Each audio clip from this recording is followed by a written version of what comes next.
how to add your own audio to Instagram Reel. Now to do that, let's first head over and then create the reel. So we now have this. Just choose the reel right here and you can choose any reels you want to add.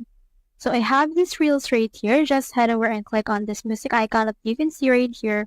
And then you can search for some actual music that you can add. However, if you want to add your own audio, what you can do instead is head over and click on this import.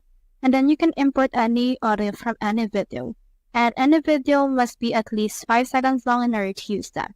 So for example, for this case, let's head over and then just choose in here a video. And then the music or audio from this video will be added on the reel that we have right here. Now, once you have done that, just head over and click on next. And then you should be able to post it right here in your actual Instagram profile. And then from in there, people should be able to watch your reel that you have created.